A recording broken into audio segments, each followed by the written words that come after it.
স্বাগত খেলা যোগে আপনাদের সাথে আছি আমি ফাইম রহমান। বিপিএল এ অংশ নেওয়া হচ্ছে না নোয়াখালী, শর্ত পূরণে ব্যর্থ হওয়ায় দলটা নিতে ইচ্ছুক প্রতিষ্ঠান বাংলা মার্কে দল না দেওয়ার সিদ্ধান্ত নিয়েছে বিসিবি। প্রাথমিক বাছাইয়ে বাদ পড়েছে চিটাগং কিংস আর খুলনা টাইগার্সের মাইন্ট্রি। 4 নভেম্বর প্রকাশ করা হবে বিপিএল সিজন 12 এর চূড়ান্ত দলের তালিকা। বিপিএল এর আপডেট নাইয়ান বিন জসিমের রিপোর্টে। খুলনার ছেলে মেহেদী মিরাজ খুলনাতে, উই আর খুলনা নিজের পরিচয়টাই লেখা টি শার্টের পেছনে। এনসিএল এ দ্বিতীয় দিনের খেলা শেষে বেরিয়ে যাচ্ছেন হাসি মুখে। সবশেষ বিপিএলেও ক্যাপ্টেন ছিলেন খুলনা টাইগার্সের। অথচ বিপিএল সিজন 12-এ প্রাথমিক বাছাই থেকেই বাদ পড়েছে গত আসরের টেবিলের 4 নম্বর দলটা। শর্ত পূরণ করতে না পারায় 6 আসর বিপিএল এ খেলা খুলনার প্রতিষ্ঠান মাইন্ট্রিকে দল দিচ্ছে না বিসিবি। রোববার বিপিএল গভর্নিং কাউন্সিলের তৃতীয় সভায় শুধু খুলনা না, বাদ দেওয়া হয়েছে গতবারের রানার্স আপ চিটাগং কিংসকেও। নোয়াখালী নিয়ে আলোচনার ঝড় উঠলেও শর্ত পূরণ করতে না পারায় বাদ বাংলা মার্কো। ইউআইতে যে ডকুমেন্ট দেওয়ার কথা ছিল সেই ডকুমেন্টগুলি ওনারা ইনক্লুডিং পে অর্ডার 2 কোটি টাকা, ইনক্লুডিং পে অর্ডার এইগুলি সহকারে এটা এর জন্য ওনারা কোয়ালিফাই করেন। না ডকুমেন্ট অনেক ধরেন ব্যাংকের চেয়েছি, তারপরে আপনার কোম্পানি অনেক ডকুমেন্ট চাওয়া হয়েছিল, এইগুলিতেই ফুলফিল মানে প্রথম ইয়েতেই কাটা পড়ে গেছে যে আপনার যখন আপনি ইউআই গাইডলাইনটা ফলো করে নাই, ইউআই গাইডলাইনটা ফলো করেনি এবং সেটা টার্মস এন্ড কন্ডিশনস যারাই ফুলফিল করবে তাকেই আসলে দিতে পারবে, এই মর্মে এখন লিগ্যাল পজিশনটা দাঁড়ায়। বিপিএল সিজন 12-এর জন্য 11টা প্রতিষ্ঠান আগ্রহ দেখিয়েছিল, সেখান থেকে এখন 8টা প্রতিষ্ঠান টিকে থাকলো। রিমার্ক হারলানের ঢাকা ক্যাপিটালস, চিটাগংয়ের ট্রায়াঙ্গেল সার্ভিসেস, 10-12 স্পোর্টসের কুমিল্লা ফাইটার্স, বসুন্ধরা গ্রুপের রংপুর রাইডার্স, দেশ ট্রাভেলসের রাজশাহী কিংস, নাভিল গ্রুপের রাজশাহী, আকাশবাড়ি হলিডেজের বরিশাল আর জেম স্পোর্টস অ্যান্ড এন্টারটেইনমেন্টের সিলেট ইউনাইটেড। যোগ্যতা আসলে যারা ভালো তারাই আসবে, দ্যাট ইজ দ্য যোগ্যতা। যারা খারাপ মন্দের ভালো আসলে আমরা খুঁজছি। গভর্নিং কাউন্সিল বিপিএল এ ক্রিকেটারদের আর্থিক নিশ্চয়তা আর ফিক্সিং ইস্যুতে সিরিয়াস। কোনোভাবেই এবার বিপিএল এর গায়ে কলঙ্ক লাগতে দিতে চায় না বিসিবি। আগের যে এক্সপিরিয়েন্স আমাদের অ্যাকচুয়ালি বিপিএল এর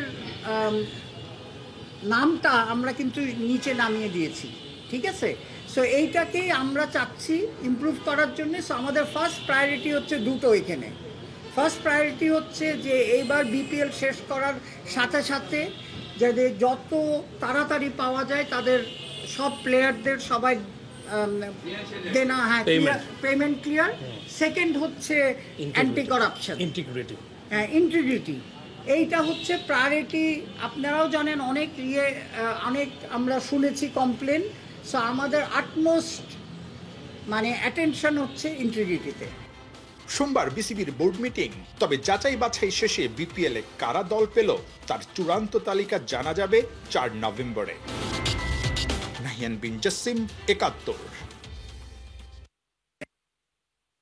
গেল BPL A back to back শিরোপা জিতে ফরচুন বরিশাল ছিল জনপ্রিয়তার তুঙ্গে। সেটাকেই নিজেদের কাজে লাগাতে চায় আকাশবাড়ি হলিডেজ নামে একটা প্রতিষ্ঠান। ফরচুন গ্রুপ এবারে সরে দাঁড়ানোর পর সেই দলটা নিজেদের মালিকানায় 5 বছরের জন্য নিতে আগ্রহী তারা।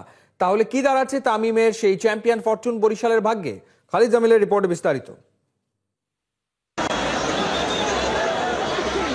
ট্রফি নিয়ে বরিশালের মাটিতে সেলিব্রেশন, আর সেখানে এমন উপচে পড়া ভিড় বিপিএল এর ইতিহাসেরই বিরল ঘটনাই বটে। ক্যাপ্টেন তামিম ইকবালকে সঙ্গী করে এসবের পেছনের মাস্টার মাইন্ড হিসেবে কাজ করেছিলেন মিজানুর রহমান, দেশের ক্রিকেটের বেশ পরিচিত মুখ। তার বিপিএল ফ্র্যাঞ্চাইজি ফরচুন বরিশাল কেবল টানা 2 আসরের শিরোপাই জেতেনি, বরিশালকে ঘিরে তৈরি করেছে আলাদা একটা ফ্যানবেজ, ভিন্ন একটা ট্রেন্ড যেটা আর কারো ছিল না। আর তৈরি হয়েই থাকা বরিশালের এই স্রোতকে কাজে লাগিয়ে নিজেদের ঘরে ফায়দা তুলতে চায় সম্পূর্ণ ভিন্ন একটি প্রতিষ্ঠান আকাশবাড়ি হলিডেজ। বরিশাল টিমটা আসলে চাচ্ছে যে একটা ডিফেন্ডিং চ্যাম্পিয়ন, ওরা টানা 2 বার চ্যাম্পিয়ন হয়েছে বরিশাল। আর বরিশালের আসলে বিপিএল এ আপনার ফ্যান বেসটা খুব ভালো। বরিশাল যদি যেমন কুমিল্লা টিম ছিল ওইটারও ফ্যান বেস খুব ভালো, বরিশালের সব টিমেরই ফ্যান বেস ভালো, বাট বরিশালের একটা ক্রেজ আছে আলাদা। তো আমরা যখন মনে হলো যে এবার বরিশাল থেকে ইয়ে করতেছেন, আমরা চাচ্ছি। আর বরিশালের প্রতি একটা আলাদা একটা সবার একটা ইয়া থাকে যে বিপিএল এ তাদের একটা সাপোর্টিং লেভেলটা খুব ভালো, হাই। যেখানে একাধিক ফ্র্যাঞ্চাইজির বিরুদ্ধে ক্রিকেটারদের পারিশ্রমিক ইস্যুতে নানা ধরনের জটিলতা তৈরি হয়, সেখানে এই দলটা ছিল নির্ভেজাল। সব দিক দিয়ে সোনাই সোহাগা অবস্থানে থাকা ফ্র্যাঞ্চাইজিটি এবারের বিপিএল থেকে সরে দাঁড়ানোর সিদ্ধান্ত নেয়। ক্যাপ্টেন তামিম ইকবাল সহ ক্রিকেটারদের সাথে চুক্তিও বাতিল করে। ফ্র্যাঞ্চাইজিটির সম্ভাব্য নতুন মালিকও সেই তামিমকেই ক্যাপ্টেন হিসেবে চায়, যদিও ক্রিকেটের রাজনীতিতে ফুল টাইমের জন্য জড়িয়ে পড়া এবং বর্তমান শারীরিক বিষয়গুলো বিবেচনায় 22 গজে ক্রিকেটার হিসেবে তামিম আর ফিরবেন কিনা সেটা নিয়ে সন্দেহের একটা অবকাশ তো আছেই। তামিম ইকবালের কথা বললেন, সে হচ্ছে বিপিএল এর উইনিং চ্যাম্পিয়ন দলের হচ্ছে ক্যাপ্টেন ছিল। হ্যাঁ, অবশ্যই আমরা তামিম ভাইকে নক করব, উনি যদি সম্মতি থাকে খেলার জন্য, আমরা ওনাকে অবশ্যই ওনার সাথে যোগাযোগ করার সর্বোচ্চ চেষ্টা করব। ফরচুন বরিশালের রেপুটেশন আর তামিমের স্টারডম কাজে লাগিয়ে বরিশালের মানুষকে এই ফ্র্যাঞ্চাইজির ছাতার নিচে আনতে চায় আকাশবাড়ি হলিডে। কিন্তু প্রশ্ন হচ্ছে, যদি চুক্তিটা হয়ে যায় 5 বছরের জন্য, তাহলে কি টুর্নামেন্টের ইতিহাসেরই একটি সফল ও সৎ ফ্র্যাঞ্চাইজির চলার পথ এখানেই শেষ হতে যাচ্ছে? আগের কোনো সমালোচনায় যেন এবারের বিপিএল কে পড়তে না হয়, সেজন্য আরেকটু বেশি সচেতন বিসিবির নতুন কমিটি। প্রথমত, ফ্র্যাঞ্চাইজি কেনা এবং তা পরিচালনার জন্য পর্যাপ্ত আর্থিক সঙ্গতি থাকতে হবে। নিজস্ব ব্যবসা প্রতিষ্ঠানের পাশাপাশি ক্রিকেট টিম ম্যানেজমেন্টে অভিজ্ঞ পরিচালনা পরিষদ থাকতে হবে। হাতে সময় কম থাকলেও এরই মধ্যে চলছে তার যাচাই বাছাই। বরিশালের মালিকানা পেতেও পূরণ করতে হবে সেসব শর্ত। ফরচুন বরিশাল যেই স্পটে ছিল, যেই ট্রেন্ডে ছিল এবং কি যেই মাপকাঠিতে ছিল, আমাদের দলটা ফরচুন বরিশাল থেকে ইনশাল্লাহ কম হবে না। কোচের মাধ্যমে আমাদের চমক দেবেন, প্লেয়ারের মাধ্যমে চমক দেখবেন। আমরা দেশি এবং বিদেশি প্লেয়ারদের মাধ্যমে একটা খুব সামঞ্জস্য রেখে দলটাকে ঢেলে সাজাবো। আপনি ফরেন প্লেয়ারদেরও ভালো পাবেন আমরা, যদি আমরা দল পাই। কিন্তু ফরচুন বরিশাল কি আর ফিরে আসছে? যারাই নতুন আসবে তারা কি সেই লিগেসি ধরে রাখতে পারবে? প্রশ্নের উত্তর আপাতত সময়ের হাতে। খালিদ জামিল, একাত্তর। টি-20 ক্রিকেটের দামামা আপাতত বন্ধ হয়েছে কিছুদিনের জন্য। আসছে আয়ারল্যান্ড সিরিজ শুরু টেস্ট ফরম্যাটে। আসন্ন সেই লড়াইয়ে বাংলাদেশের স্কোয়াড কেমন হবে? নতুন কেউ কি দলে আসছে? স্কোয়াড গঠনে চলমান এনসিএল কতটা ভূমিকা রাখবে? এসব পুরনো প্রশ্নের নতুন উত্তর খুঁজেছেন ফয়সাল হাবিব। এবছরের জুন মাসে শ্রীলঙ্কার বিপক্ষে সবশেষ টেস্ট সিরিজ খেলেছিল বাংলাদেশ। সময়ের হিসেবে খুব বেশি দিন আগের কথা না, কিন্তু মাঝে হয়েছে অসংখ্য টি-20 ক্রিকেট, তাই টেস্টের কথা সবাই যেন ভুলতেই বসেছে। চলতি মাসে আয়ারল্যান্ডের বিপক্ষে 2 ম্যাচের লাল বলের সিরিজ দিয়ে এলিট ফরম্যাটে বাংলাদেশের প্রত্যাবর্তন হবে মুশফিকুর রহিমের টেস্ট ম্যাচের সেঞ্চুরি। আগের সিরিজ থেকে কে বাদ পড়ছে আর কে ঢুকছে নতুন, সেই ছক অলরেডি নির্বাচকদের টেবিলে। শ্রীলঙ্কার মাটিতে বাংলাদেশের সেই সিরিজে 2 ম্যাচেই খেলেছিলেন এনামুল হক বিজয়। একে তো 2 ম্যাচেই ব্যর্থ হয়েছেন, তার পাশাপাশি মাঠের বাইরের নানা নেতিবাচক আলোচনার শীর্ষে এই উইকেট কিপার ব্যাটার। নিশ্চিতভাবেই বলা যায় বিজয় থাকছেন না আয়ারল্যান্ডের বিপক্ষে। বিজয়ের জায়গায় কে খেলবেন? আলোচনায় মাহমুদুল হাসান জয়ের নাম আসছে যৌক্তিকভাবে। বাংলাদেশের হয়ে 18 টেস্ট খেলা জয়, সাদা পোশাকে বাজে সময় কাটাচ্ছেন দীর্ঘদিন ধরে। 18 ইনিংস ধরে কোনো 50 পাননি তিনি। শেষ সিরিজে বাদ পড়েছিলেন সে কারণেই। সুযোগ পেয়ে যেহেতু বিজয় ব্যর্থ হয়েছেন, সেক্ষেত্রে তাই নির্বাচকরা জয়ের কাছে ফিরে যেতে চাইবেন। সেক্ষেত্রে জয়ের পক্ষে সাক্ষ্য দেবে চলতি এনসিএল এ করা রান। 2 ম্যাচের 3 ইনিংসে 1 সেঞ্চুরি এবং 1 50 সহ 213 রান করেছেন। এমনকি টি-20 এনসিএলেও জয় ছিলেন ভালো ফর্মে। 8 ম্যাচে 323 রান করা এই টপ অর্ডার ব্যাটারি এবারের টুর্নামেন্টের সর্বোচ্চ স্কোরার। পরীক্ষিত এই ওপেনারকেই হয়তো নির্বাচকরা আরেকবার সুযোগ দিতে চাইবেন।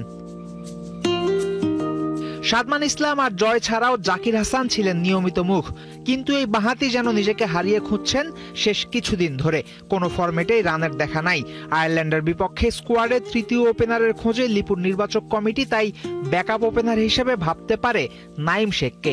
এনসিএল এর চলতি রাউন্ডেই সেঞ্চুরি করেছেন এই বাঁহাতি। টপ অর্ডারের মতো বাংলাদেশের মিডল অর্ডারেও সংযোজনের যথেষ্ট সুযোগ আছে। সাদা বলে দুঃস্বপ্নের মতো সময় কাটানো জাকের আলী অনিককে বিশ্রাম দেওয়ার কথা ভাবতে পারে নির্বাচকরা। তেমনটা যদি নাও হয়, এরপরও মুশফিকের বিকল্প তৈরি করতে ভাবতে হবে এখন থেকেই। আগের সিরিজে স্কোয়াডে ডাক পাওয়া মাহিদুল ইসলাম অঙ্কনের টিকে যাওয়ার কথা আসন্ন সিরিজেও। এই পজিশনের আরেক ক্যান্ডিডেট ইয়াসির আলী চৌধুরী রাব্বি। 29 বছর বয়সী রাব্বি ঘরোয়া ক্রিকেটে রানের ফোয়ারা ছুটিয়েছেন এবছর। চলতি জাতীয় ক্রিকেট লিগে 3 ইনিংসে 229 রান করেছেন রাব্বি, একটা করে 50 আর সেঞ্চুরি হাঁকিয়েছেন এই ব্যাটার। এনসিএল টি20তে রাব্বি 250 আর 65 গড়ে করেছেন 197 রান।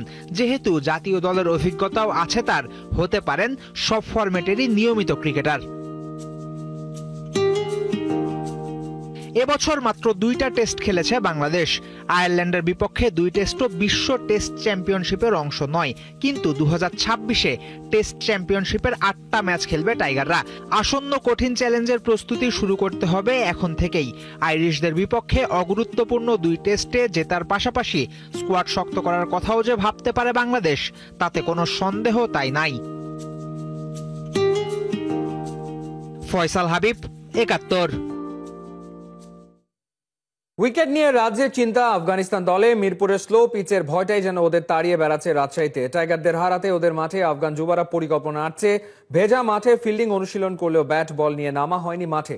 ইনডোরের প্রস্তুতিতেই কামব্যাকের স্বপ্ন দেখছে আফগানরা। বিস্তারিত আবু নাইমের রিপোর্টে।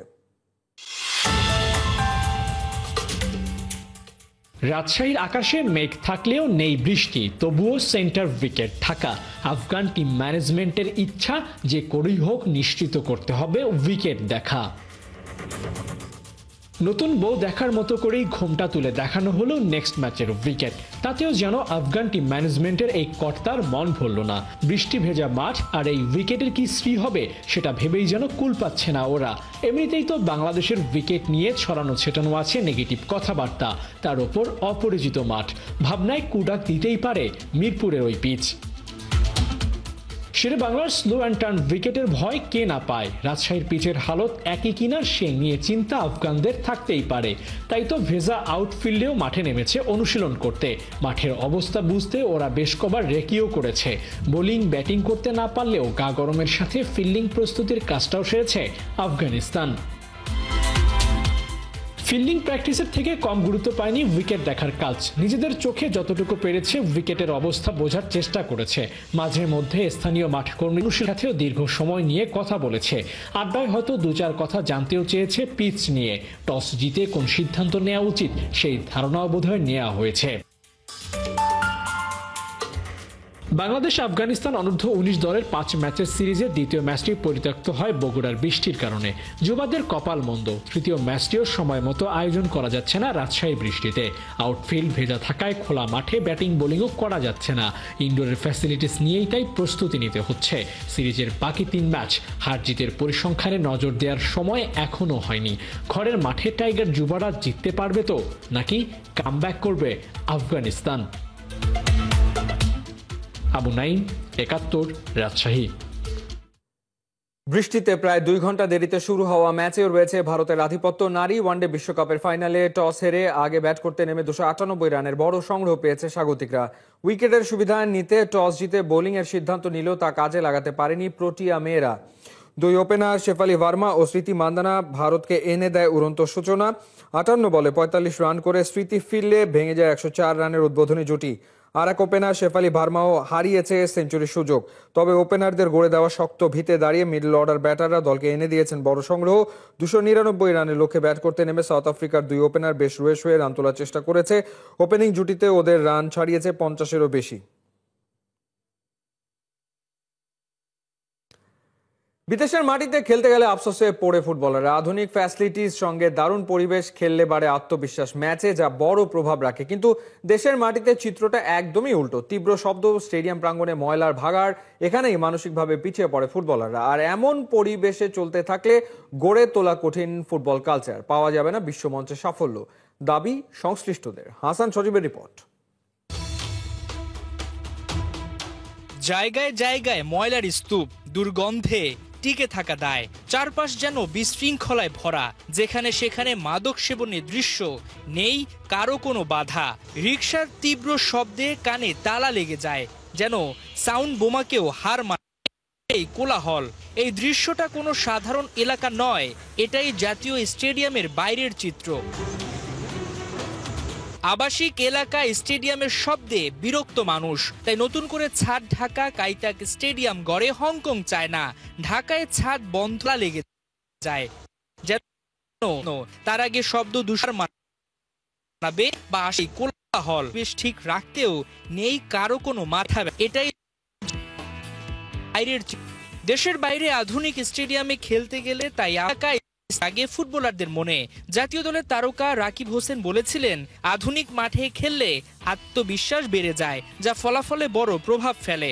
একই সুর শোনা যায় দলের সহকারী কোচ হাসান আল মামুনের কণ্ঠেও। আমরা যখন যাই আমার কাছে লাগে যে আমি কোথায় আসলাম, কম্পেয়ার যদি করি আমার দেশের, আমরা জানি আমাদের অনেক সীমাবদ্ধতা আছে, বাট আমাদেরকে আসলে একটা কালচারে আসতে হবে, যেটা ফুটবল কালচার, যেটার দিকে আমরা যাচ্ছি এখন। ফুটবলে অনেক পরিবর্তন এসেছে, প্রবাসী অনেক ফুটবলার যোগ হয়েছে, গ্যালারিতে ফিরেছে দর্শকের জৌলুস, কিন্তু বদলায়নি একটাই জিনিস, আমাদের ফুটবল সংস্কৃতি। দক্ষ পেশাদার মানুষ যতদিন না আসবে ফেডারেশনে, ততদিন 2-1 ম্যাচে জয় এলেও আন্তর্জাতিক সাফল্য থাকবে অধরাই। দিনকে দিন আমাদেরও কিন্তু ইমপ্রুভ, যেগুলো আমি দেখছি আমাদের এই মাঠের পরিচ্ছন্নতা বলেন সবকিছুই কিন্তু এখন আগের চেয়ে অনেক বেটার হয়েছে। মনে হয় কি যখন বাইরের যারা দেখি ওরা কিন্তু ফ্যাসিলিটি নিয়ে অনেক দিন ধরে আছে, আমরা জাস্ট গ্র্যাজুয়ালি আমরা আগাচ্ছি, তো সেক্ষেত্রে আমাদের একটু সময় লাগবে। আর যেহেতু এই জিনিসটা হলো, যেহেতু আমি এখানে সবসময় বলে আসতেছি যে আমাদের আসলে ইমপ্রুভের জায়গা অনেক আছে, এখানেও প্রফেশনাল ম্যানেজার দরকার, প্রফেশনাল আরও লোকবল দরকার। সেটা না হলে আসলে আমরা উন্নতির ওই শিখরে যেতে গেলে আমাদের আরও পথ পাড়ি দিতে হবে। এই মুহূর্তে যা আছে তা দিয়েই আমাদের চলতে হবে। সংস্কার তো রাতারাতি হয় না, হয়তো একদিন এই দেশে ছাদ ঢাকা স্টেডিয়ামও হবে, কিন্তু তার আগে দরকার ফুটবল খেলার একটি স্বাস্থ্যকর পরিবেশ তৈরি করা, যেখানে থাকবে না ময়লা, বিশৃঙ্খলা আর অনিয়ম। হাসান সজীব, ৭১। এ ছিল এই মুহূর্তের খেলাযোগে। সরাসরি সংবাদ অনুষ্ঠান দেখতে চোখ রাখুন ৭১-এর ফেসবুক পেজ এবং সাবস্ক্রাইব করুন ৭১-এর ইউটিউব চ্যানেলে। ৭১-এর সাথেই থাকুন।